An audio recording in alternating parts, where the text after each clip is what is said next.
Bonjour à tous. Donc aujourd'hui un cours sur les roulements à billes. Donc vous avez une petite vidéo qui vous explique assez succinctement comment sont fabriqués les roulements à billes. Donc c'est sur ligne automatisée. Vous avez l'assemblage des bagues intérieures et bagues extérieures.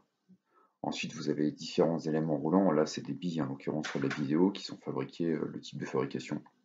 On voit qu'elles sont d'abord dégrossies par emboutissage, puis ensuite la finition est réalisée. Une fois qu'elles sont finies, elles sont trempées dans un pain bien spécifique.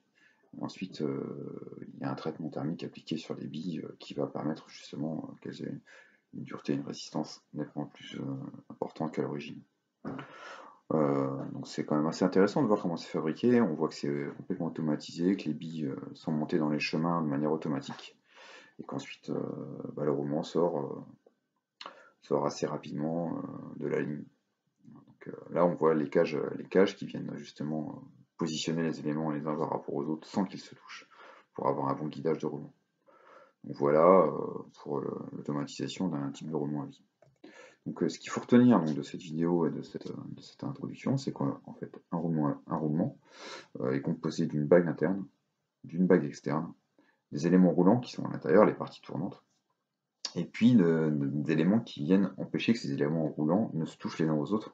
Donc là, en l'occurrence, pour un roulement à billes, c'est des cages à billes.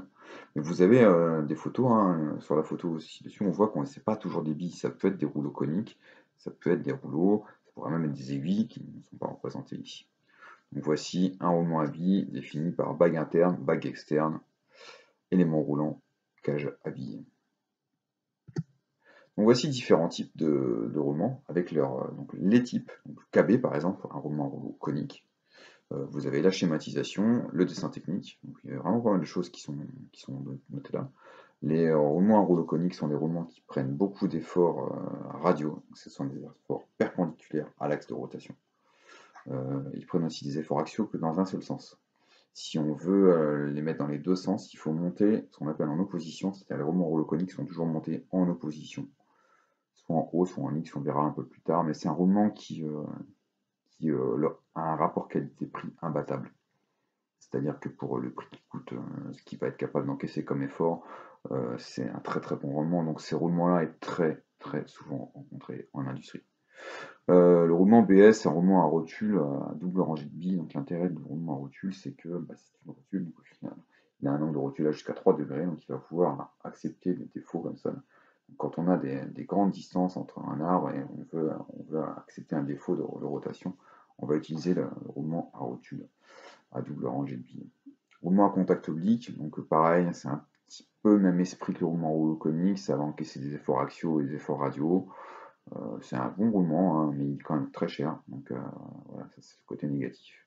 Le roulement baissé, bon bah voilà, c'est le roulement qu'on rencontre le plus souvent, c'est un roulement qui tourne vite, qui prend des efforts radiaux un petit peu, pas d'efforts axiaux du tout. Des efforts dans l'axe comme ça, là, surtout pas quoi. C'est un roulement pas cher. C'est ce qu'on rencontre le plus souvent de toute manière, hein, on va pas chercher.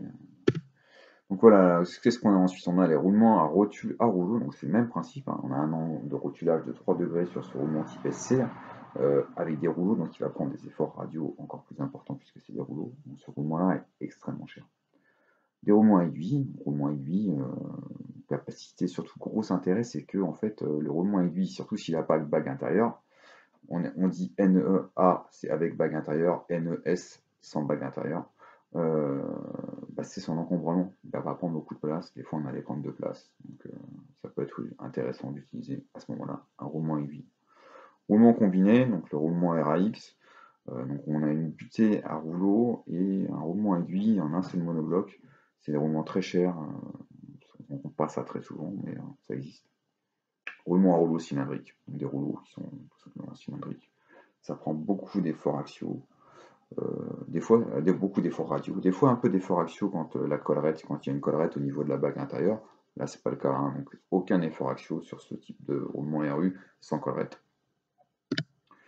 Et là, on est sur donc une butée à billes. La butée à billes, c'est pas comme un roulement. Il n'y a pas de bague extérieure, de bague intérieure. On a une bague gauche, une bague droite, alors avec un diamètre interne un peu plus faible pour l'une des deux, mais ça prendra donc les efforts axiaux importants dans un seul sens pour la TA. Et quand il y a double bille, on est sur la contact à but à bille qui pourra prendre les deux, qui ne sera pas unilatéral. Donc ça, c'est pour les buts à billes, hein, donc les efforts, que des efforts axiaux, aucun effort radiaux. Et le roulement à contact oblique, lui, bah, c'est un peu comme le roulement à rouleau conique en, en moins d'efforts. Il sera monté en opposition, soit ce sera monté comme ceci, hein. Ça, ce sera monté dans l'autre sens. C'est pour ça qu'on parle de montage en haut et de montage en X. Ils ne prennent les efforts que dans un sens, les efforts axiaux, évidemment. Dans l'autre sens, ça ne fonctionne pas. Donc voilà un petit peu pour ce cours sur les types de roulements. Merci.